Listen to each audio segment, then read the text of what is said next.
I'm Don O'Neill, and I love this life.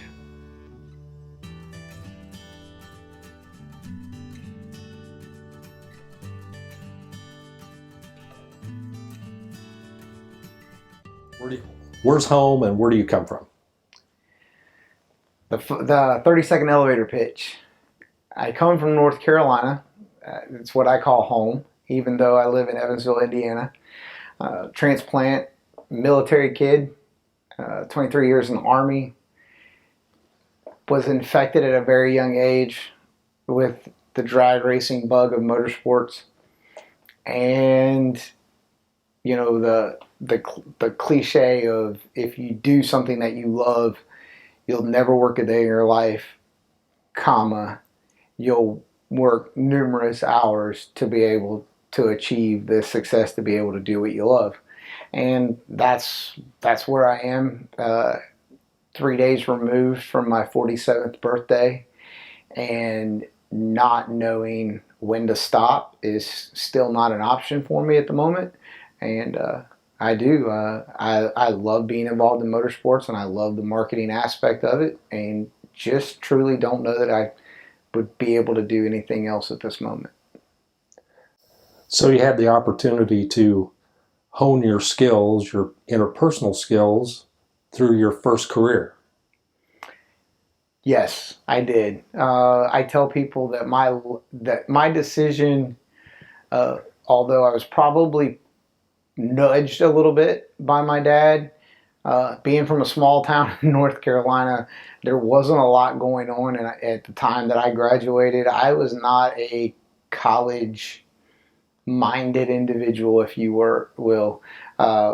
And so joining the Army and spending the first half of my career being in the aviation community with highly educated individuals, highly technical skill fields from electronics and avionics, when it was time to make a change and I got nudged again into the world of recruiting, and would have never thought at that moment, that would have been 2003, that I was going to love it as much as all of my, seniors, mentors, told me that I would. That they saw it in me, that was my true ability. I fought it tooth and nail, and after becoming Recruiter of the Year 3 times in a row in North Carolina, and it just spiraled out of control from that point. And now I'm pretty sure that I can have a conversation with anybody in the world, even if I don't understand your language. I feel like I can probably put something together in a charade format to be able to communicate. So it's definitely honed my skills for sure. So what does it take to successfully complete that recruiting process for somebody?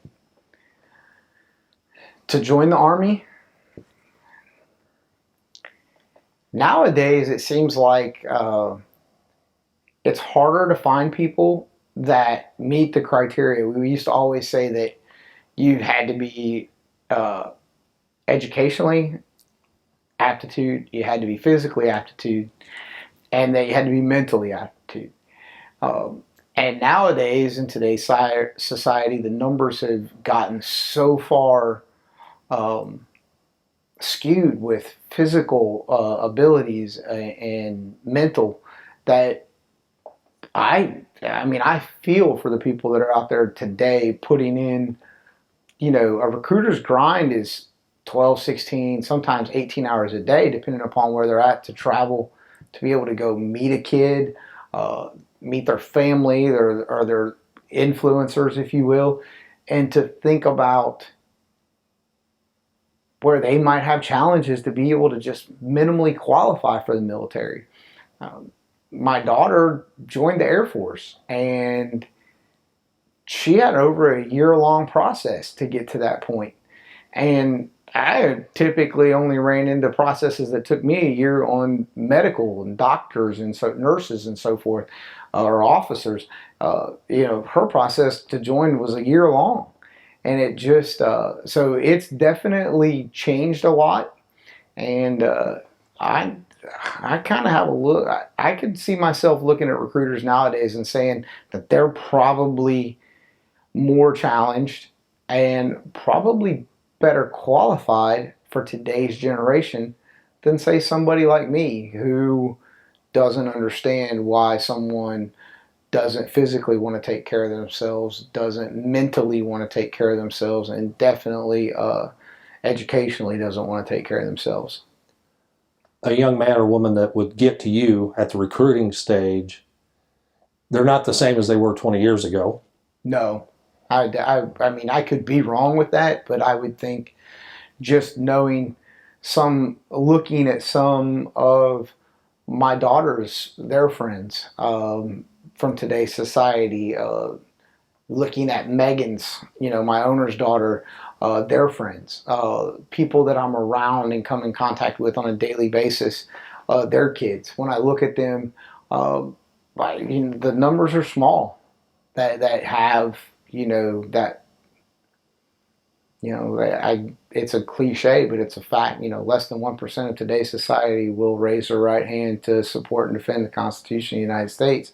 And it used to be that it was 3%. Now it's down to 1%. So it's tough. And for that 1%, they're in that 1% because of their moral beliefs and their work ethic and those kinds of things. I would think that plays a little bit into it. It always was. I had a senior recruiter tell me one time that he said, "O'Neill, people join the military because of their recruiter. They come in contact with somebody that they physically, mentally see something about them in themselves that they want to be like. They want to be mentored. They want to have someone lead them." And initially, for my first few months, I really thought that was just a sales line. But the longer I did it, the more I realized he was absolutely correct. That if you look in today's society and you look at people for who they come around, who their circle is, who they hang around, who they do business with, we all kind of have this gravitational magnetic force that pulls us together, and we all kind of have the same characteristics or traits of whom we're around or who we want to be around. And so that was, I was in my late 20s, early 30s at that time. And so I was still learning that aspect about today's society. And so I see that. I see that more and more. It's just funny how, I guess you would call that, so that would be considered, psychology, possibly, characteristics and traits, influence, I think that would possibly be lined up in there. Did you maintain relationships with the people that you recruited? I did for a long time. A lot of the students, I would get messages on LinkedIn or Facebook messages that, they completed med school or, they get promoted to, they're enlisted individuals and they go through the ranks and they make sergeant first class or they make staff sergeant and so forth. And then at that point, everybody our lives are busy today. I mean, we're recording this during what will probably be one of the most historic events in that'll go down in U.S. history for this generation, as being the fact that we had a reset and we kind of grew up and I had those relationships with people that I put in the military. I was trying to remember a few weeks ago when I went to my daughter's basic training graduation, I was trying to remember how many people I put in the Army, and I want to say in the peak of my career, it was not horrible, or not unheard of, not horrible, not unheard of for me to have a year where I would put in excess of 100 people in the Army. That's a lot of people to affect their way of life, provide those opportunities. I mean, I'm a product of a military career. My college was paid for. The business skills, relationships that I developed, or the ability to develop, or to, um, you know, Jack Welch passed away a few weeks ago. I had the privilege to listen to him speak. I would have never had that opportunity, to be around people that are truly uh, historic business leaders. I just never had those opportunities, and the Army provided them for them. So, You mentioned the reset that we're going through right now. How do you think we're going to come out?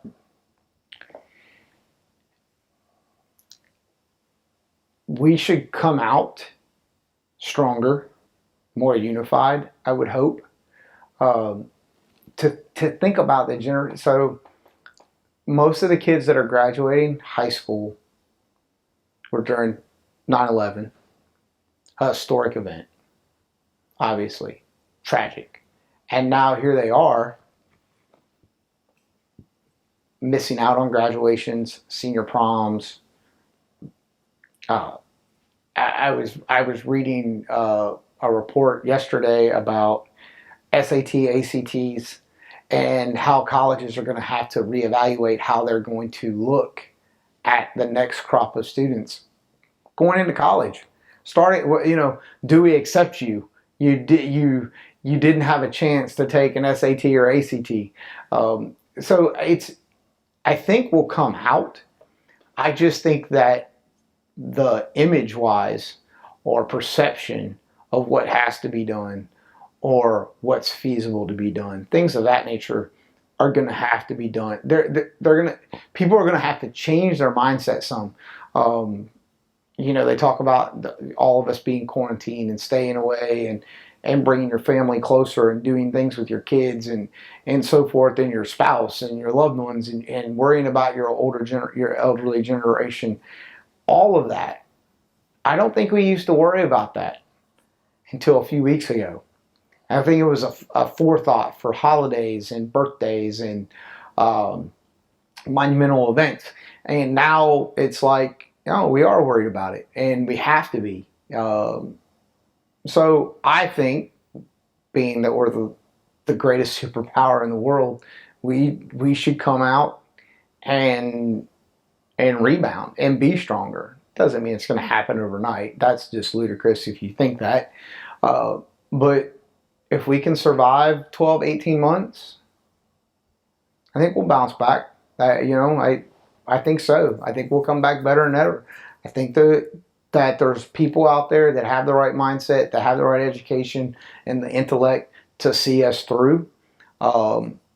Because we're at war with a virus, just like we used to be at war with terrorism. We still are.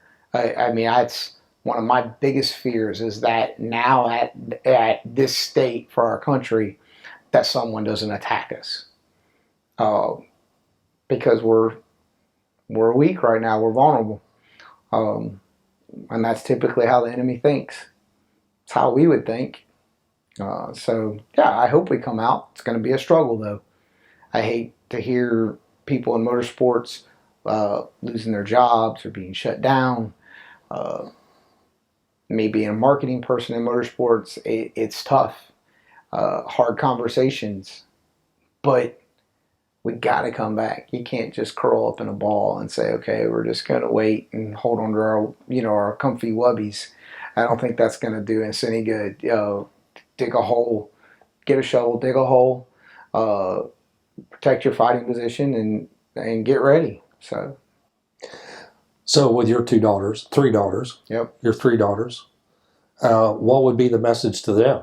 As if they were to look at today and what their future looks like, what would you tell them? My daughter in the Air Force is learning quickly of how the military lifestyle is not like civilian lifestyle. And so we text on a regular basis, and she's going, I didn't see this coming. Now I understand why, and so forth. So uh, she understands, and she's getting it. My our other two daughters, they're learning, and I think that they are going to be better about what they hold value wise, what they look at. I don't want to say appreciate because I think our daughters appreciate everything, uh, but I think they're going to look at society and the way people act and interact and the things that they do or don't do. I think they're going to look at people differently in how they respond on social media and what they're doing or not doing. So not doing social distancing when they should be, or why are you putting people at risk? So I think they're going to evaluate as they grow. And I told them, I was like, no matter what, we are going to come out. We will prevail. I mean, it's not Armageddon. Just stop with the doomsday. That it's right around the corner. It's going. The Grim Reaper's knocking at your door. It's just not. And just be positive and understand that we will bounce back. Well, as most people that will see this know, you and your wife have been going through quite an adjustment for yourselves over the past couple of years. So you probably have a different perspective on life than the average person. I think my perspective at the moment is probably different than the average person that's not going through something that's significant and traumatic. I don't think that my perspective on life would be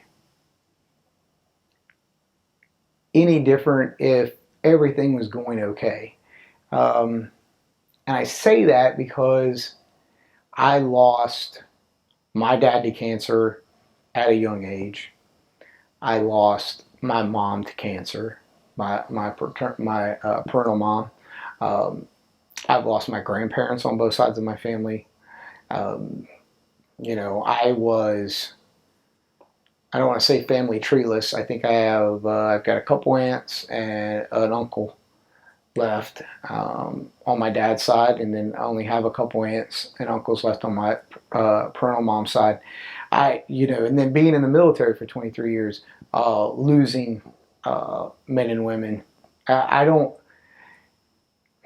want to say I've become immune to death. I mean, I guess you could. I guess somebody might say that I have. It's something that's going to happen.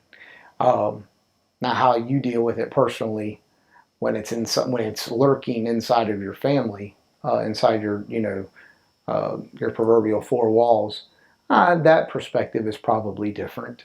A couple years ago, with Di, when she got diagnosed with melanoma cancer, we knew we already had an invisible disease. She's 20 plus years with multiple sclerosis. Up and down on that. Had found a therapy that worked really well for her, being the fact that she was in a wheelchair for a while. Taught herself to walk again, rehab and so forth.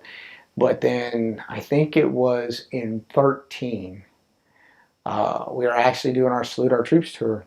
I had just retired from the Army, and we were on the road traveling, spent 90 days on the road traveling all over the southeast part of the country, raising money for USO and Fisher House and military organizations.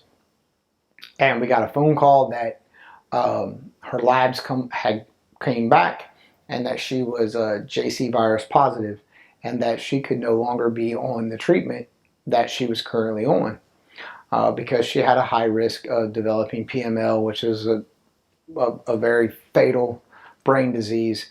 And it's not just for MS individuals. There are other autoimmune diseases that PML is very relevant in. So we had to change therapies, and she went on and so forth. And then in 2018, she had found a couple spots, and we actually horribly for us, and I have no problem admitting it, horribly for us, she didn't get to see a doctor with our schedule. It just never worked in. We didn't think that it was anything significant. And hey, egg on our face, it was. And we were actually November 1st at our, the owners have an RV dealership. We're at a customer appreciation camp out, and she couldn't even um, t- vocally tell me. She typed it out on her iPad and came outside and handed it to me. Um, and so that started a huge change for us. We were going through a lot. That we were successful. We had 2 great years racing that were coming off of 2 top 10s, new sponsor announcements, new programs that we were implementing. It was very difficult to know that at that time, not only were we fighting MS, but now we have another invisible disease that we have to fight as well. And both of them have therapies that combat each other. They're not friendly. And so it was tough. 2019 was an extremely difficult year for us. I think all told, we spent a total of 13 weeks in a hospital at any given period of time. Numerous different therapies that we tried. We had 3 ICU trips that were lovely, and decided in basically November of 2019 that we were no longer going to chase her cancer. Actually, in July, after the Divisional 3 race at Joliet, we stayed over a couple extra days, went to Rush University, had a horrendous amount of mass quantity amount of blood drawn, tubes done for testing, because we actually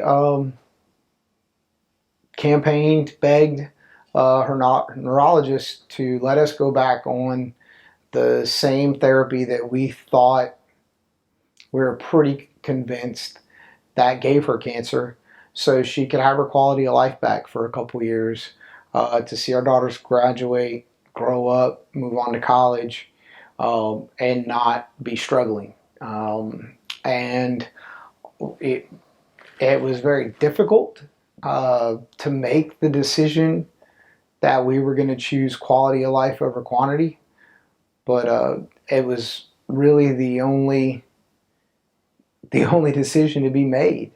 But it was tough to do. Like we say, we're gonna, the reason why we talk about it so much is just to try to impact others and try to let them know that, it's okay to make, it's okay to choose quality of life over quantity. I mean, who cares if it's a death sentence, you know? So yeah, I mean, that's the only, I don't want to say it's the only reason why we do it. I mean, obviously, my wife she didn't really grow up around motorsports. But she grew up around cars. She worked in an auto body paint shop. So she was more into NASCAR, just because they would, take them out to Route 66 Speedway or whatever. Vendors would come in and do hospitality. But in a short period of time, whether it was because I forced her into it, or she just really took a liking to it, there's a lot of people that she's made friends with, or that she impacts with her message, or they have loved ones that have MS, or they have loved ones that have cancer, all over the country, because I drag her all over the place doing this ridiculous sport. that is like a drug. So talking about it is needs to be done. I think whether it's therapy for me or therapy for her, or just flat out therapy for anybody watching that feels like they don't know where the end is or how they're going to hold onto the rope another day. It's we just figure out how to do it. That's just keep grabbing. Going to the racetrack is part of your therapy, right? I mean, it's part of your commitment. You never. What made you decide to continue to go racing when other people would have just stayed home? That's a really good question, and one that we got asked. I shouldn't say we, being Di and I. I think my owners got asked numerous times in the course of 19 why we were still there, what we were doing, what were they thinking by allowing us to continue to go. And it was therapy. I don't know. I think, and that'll always be an argument, right? Or not an argument, but a good discussion for people to figure out, okay, well, you're a sportsman racer, or you're a professional racer, or you're this, or you're that, or you run a trucking company, or you run a tow truck recovery, or you run a restaurant, or whatever it is that people do. And then it's like you go racing, or they go racing, and it's like they look at it and they say, well, this is what I do Monday through Friday, and then I go racing on the weekends. It's their boat or their golf game, or they're gambling, or whatever it is. And then you take somebody like me or us, Di and I, and we work Monday through Friday at racing. And that's, I mean, you and I don't, and so then I think that a lot of times people don't understand my story or my background enough about me to know that, I spent 20 plus years in the military so that I could go do what I wanted to do for however long that I wanted to do it, until I decided that I didn't want to do it anymore. And that was doing whatever I was sent to do, whatever third world country I was sent off to, however many times I'm traveling the country doing high school and college presentations, whatever, 46 weeks out of the year on the road, whatever it was, I was doing those things so that when I walked out the door after 20 plus years, I was getting a retirement check. So then at that point, I can go do what I wanted to do, which my goal the entire time was to race. And, I'm very fortunate that I have owners that, one, respect that, two, see value in it, to keep me around. Honestly, and that support it. And in February of 19, when we found out that we had the failed second surgery, that was a hard conversation to have with, I had it with JB and on the phone, because we were hoarded up in the house. We didn't want to see anybody. We didn't want to go anywhere. And it was difficult to have, but I told him, I was like, we didn't move here to sit on the couch, do absolutely nothing, and wait for her to die. That's really what it boiled down to in a nutshell. It's not what we moved here for, and I think a lot of times people go that the decisions that she and I make or have made, they look at them and they probably just wrinkle their forehead and don't understand why. But then again, I get it, because they may not be as invested because they're doing their own thing. And I get that. I don't fault anyone else for doing anything that they're doing. But, you know, a lot of people don't know that. I mean, I met Di at a racetrack. I mean, that's where we met at. I mean, she's my best friend. We travel, we're together 24. We were together 24/7 before she got cancer, and we've been together 24/7, you know, after. Or during, rather, because since we still have it. You know, so I mean, going to the racetrack is what we know. It's where our friends are. It's where, you know, our extended family, our racing family is. It's where our sponsors are, who are our friends and family. You know, all these people, for us to be near, around, have support. But there are times that, you know, Indy last year, that was a horrific low for me personally and professionally, because one, we didn't qualify, but two, I took my wife to Indy, and she probably deserved. At that point, I probably needed to be committed. Someone should have committed me to the funny house and taken her to the hospital, because we were both struggling so bad. But it was like, it was the only thing that she and I had to keep going, because we have commitments. Oh, we don't want to let anybody down, and it's hard to walk away, to protect yourself. I think we missed 4 races last year, as I've tried to block out the 2019 racing season, with like whiteout and Men in Black pin, just erase my brain. But, you know, we were leaving on Sunday. We'd waited around. And I remember walking out of JV's bus, and he told me before I left, he goes, "You're parked. This is it. You're done. I've got to save you from yourself right now." He goes, "You and her are pushing entirely too hard, and it's, you know, it was a wash."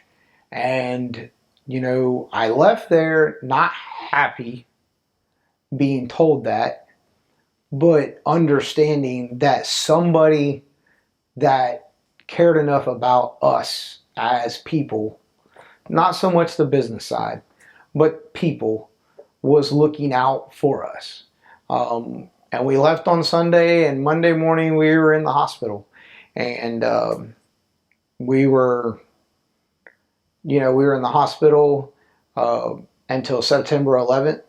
And she woke up and she was a new person. And she was just like her old self again. And I couldn't believe it. You know, here it is. September 11th is another historic day for us, as it is for American history. But, you know, when we went, we went to St. Louis, and you know, she was awesome, and it was great. We thought we had made a turn and kind of figured a few things out. And silly us, what do? We decide, you know, we're going to go get another cancer treatment. And that's what pushed us into the month of November of not doing cancer treatments. But, I mean, you're damned if you do, and you're damned if you don't. You know, being a race car person is not, you know, people say, "Oh, that's who you are." You know, it's not, but we get so consumed by it that we lose sight of who we are, and then others judge you for it because you've lost sight of who you are and why you're doing what you're doing. But neither one of us, we had worked so hard to win with a race car that was not built for Top Sportsman, and to to showcase that to people, our brand equity, our quality, our brand image, all the, the drive, finishing a master's degree, sending our daughters through high school at one of the toughest schools in the country. All these things were successes that we were pushing through. We were making them happen. We were having new sponsors and new relationships, new business deals for the company.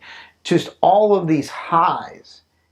And then to have them chopped down with one swing, we were just not willing to let it happen.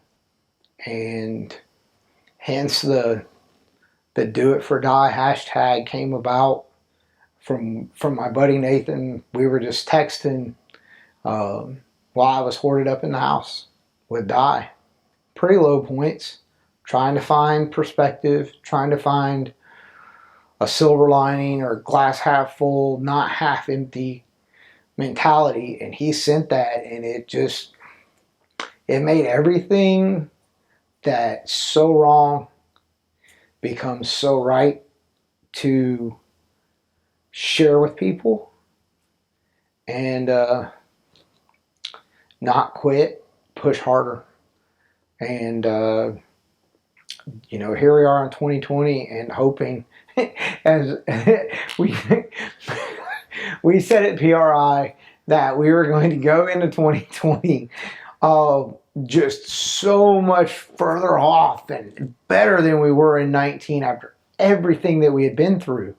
And here is, Corona, as my daughter calls it, the Ronies. The Ronies show up and just chop everybody's legs out and make us feel like, you're human again. You gotta back up, and now it's not about racing. It's about trying to survive and defeat another invisible disease that's for the entire world. So it's funny how things become so cyclic to get us back to this point. How are the girls through all of this? I wish I knew. And that's funny. It's funny to say that, but also at the same time, it probably sounds like completely unemotional. They had a unique lifestyle when they were in Chicago as young kids before coming into my life, and so for us, they grew up extremely quick. But I say that because they're both very, they had their own difficulties being in a, which I'm a product of a broken home from that, and so are they. Their parents got divorced, obviously.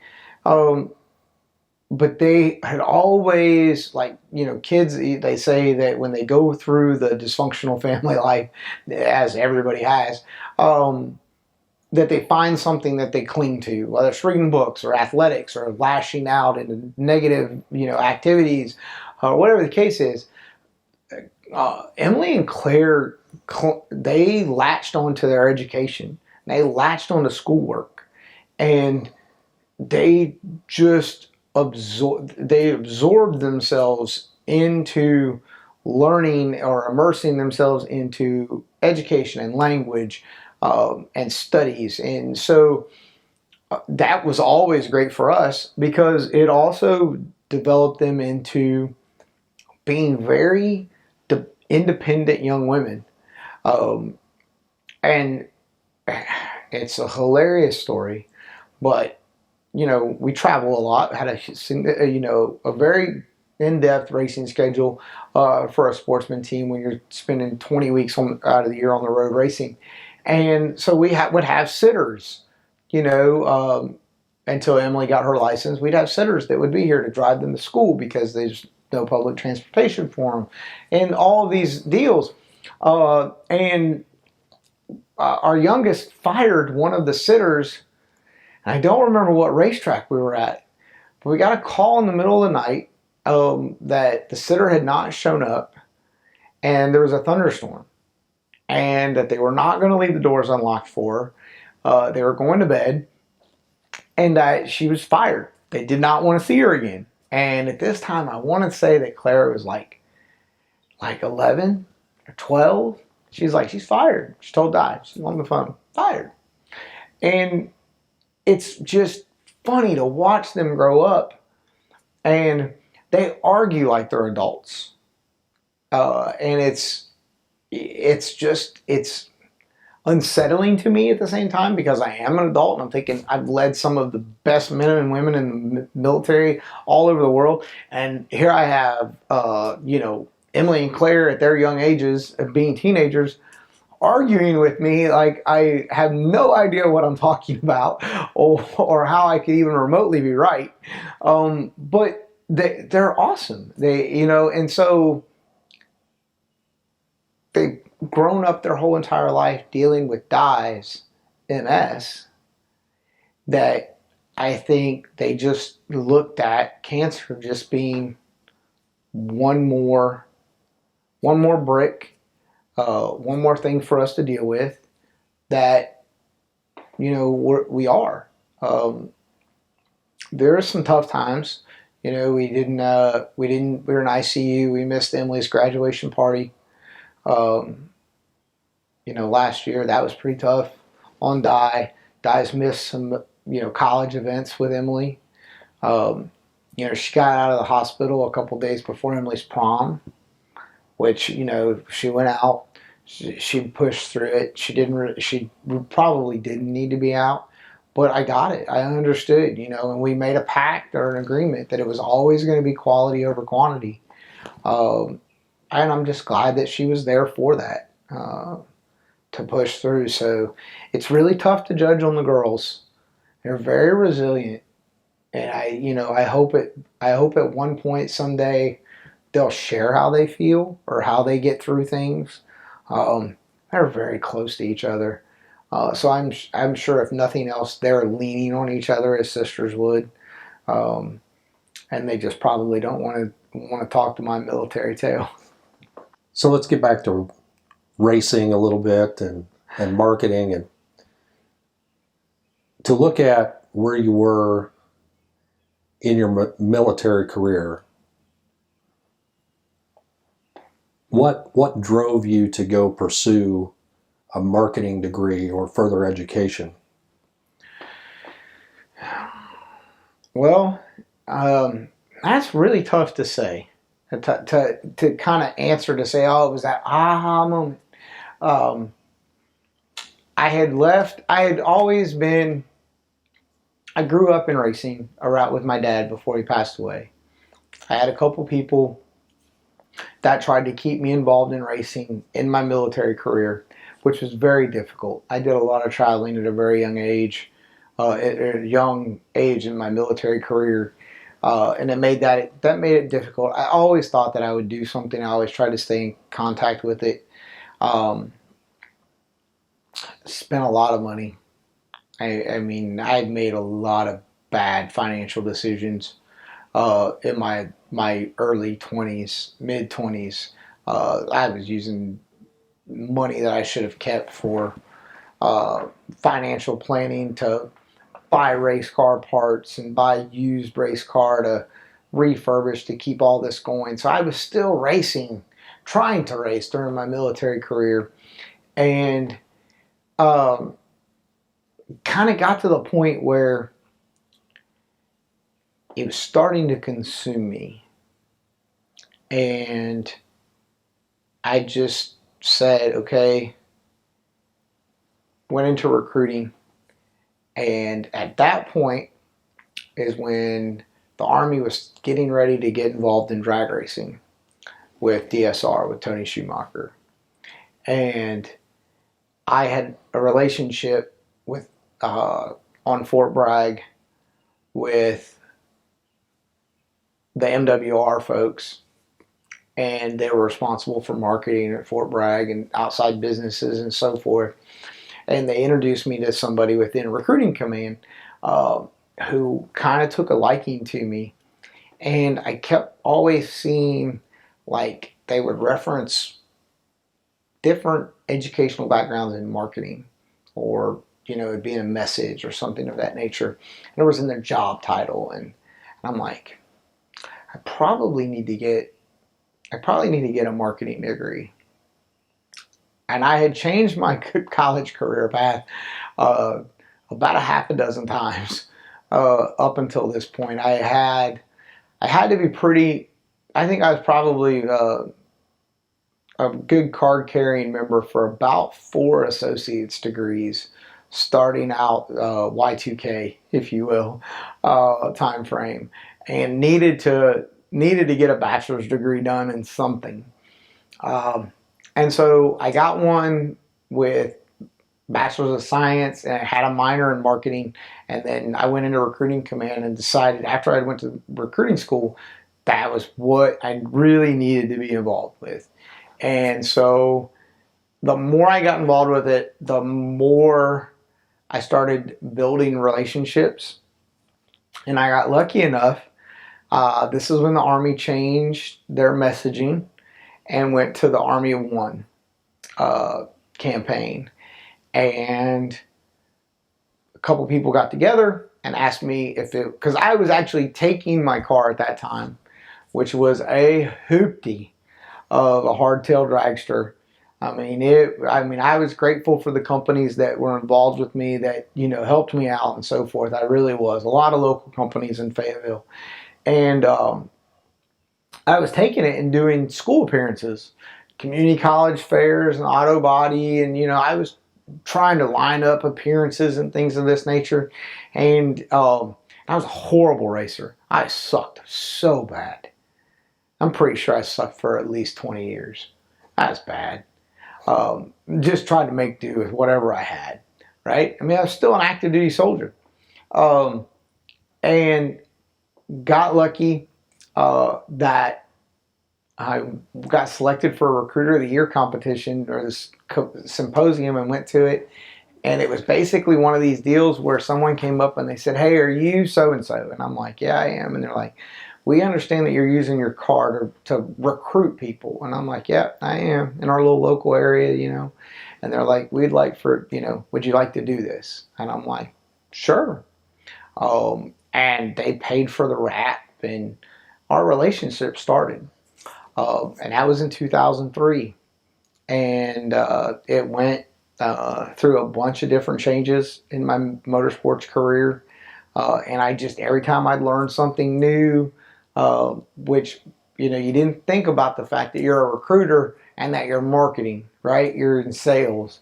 And it took me a little while, but it was like it just came to me. I was like a duck to water, and I enjoyed it. It was nice to give back to people, and help them, in their life or whatever it was that they were trying to achieve and succeed. But I was genuinely interested in reading a book about marketing or reading marketing strategies from Fortune 500 companies and so forth, and doing case studies. Just those things they were enjoyable. And so I leveraged it, and I would just meet people every chance I possibly could. I just wanted to collect business cards and meet people, and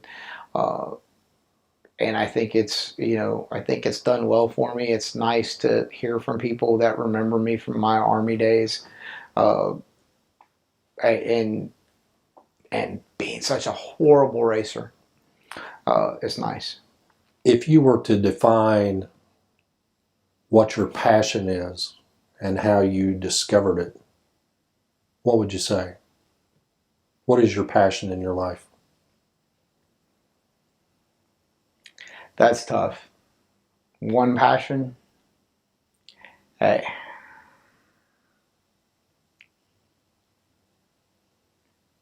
I would tell you that it's to drive a race car. But there's so many other things that go along with being able to accomplish that you better be passionate about those as well. That's just, that's really, and I don't know, and I think that if I heard somebody say their passion was X, I'd probably go, well, how the hell did you get to X? There's Y and Z in there somewhere that you better be passionate or successful at, because you can't get to X without, you just can't get there. Um, I do love motorsports, and I love marketing, and I know I can't drive a race car forever. Even though the Greek continues to defy us all, racing top fuel at whatever his alluded age may be, um, or alleged age. I'm sorry. I mean I do, and I probably discovered it. We talked about this last week.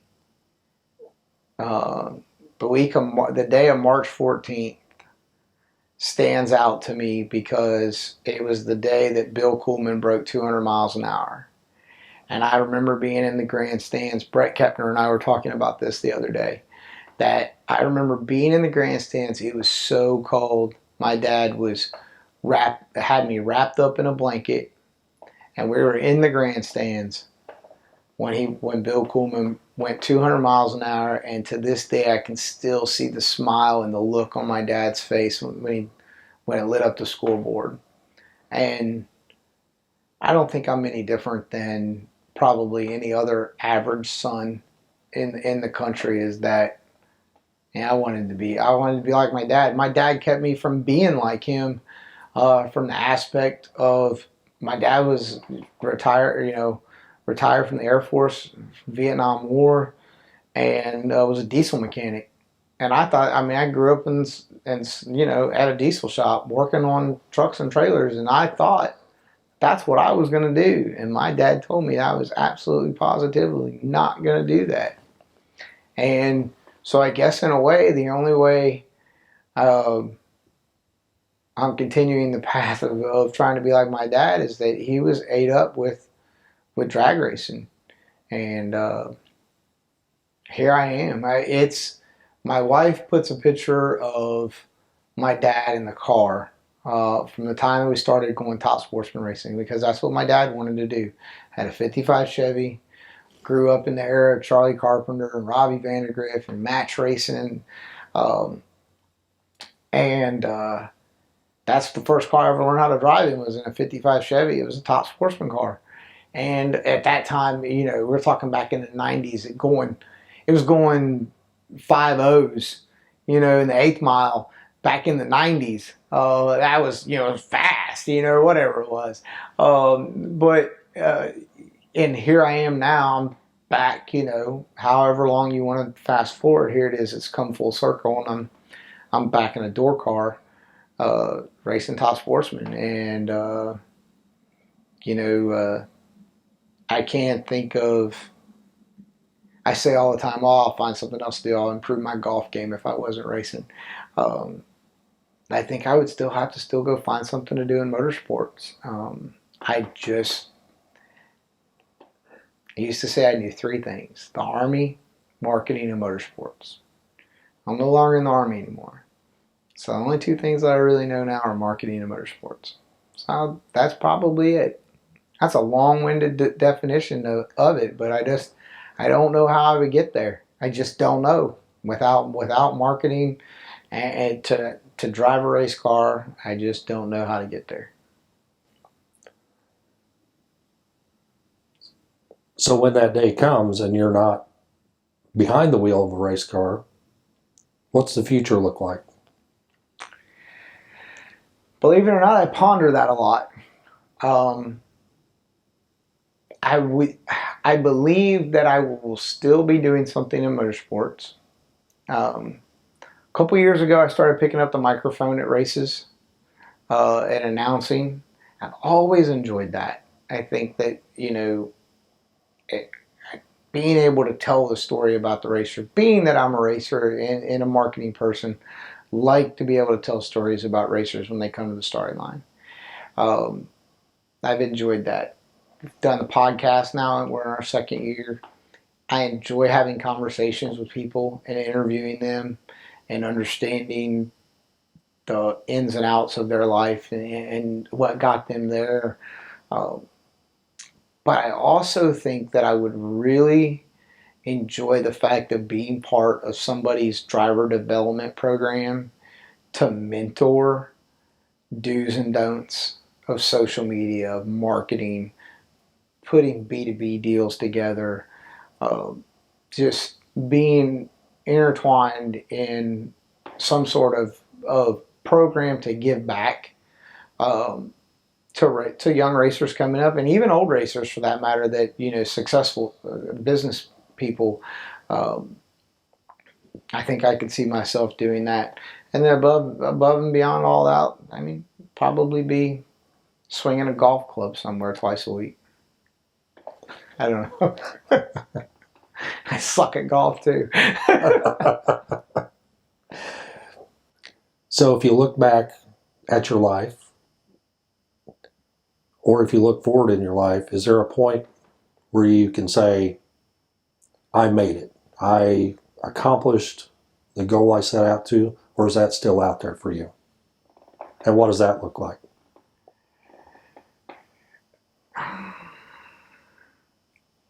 Probably at the end of 2018, I'd tell you I'm good. I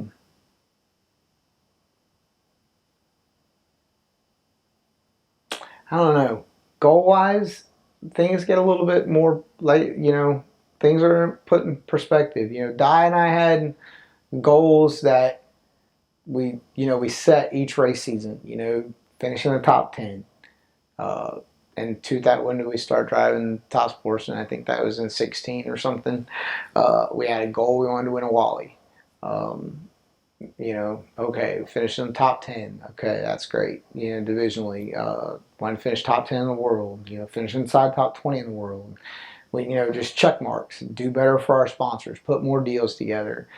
You know, we always had goals.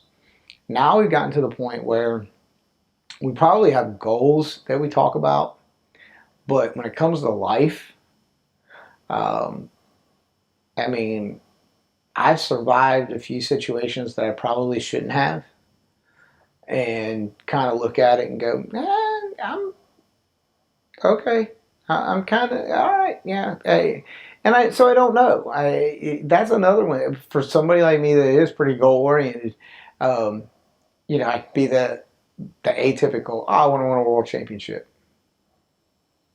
Who doesn't? Is that going to define me? No.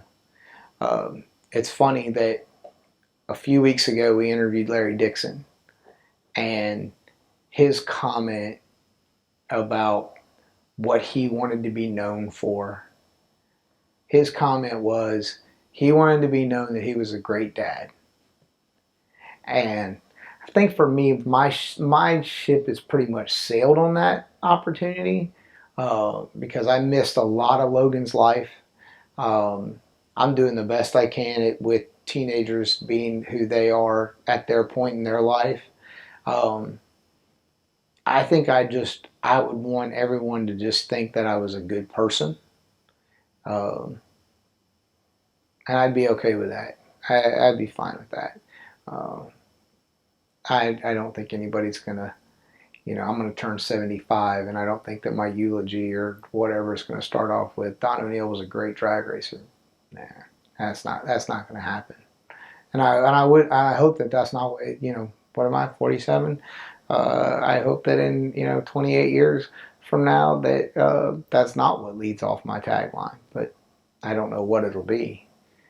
This is something I do. I don't want it to be who I am.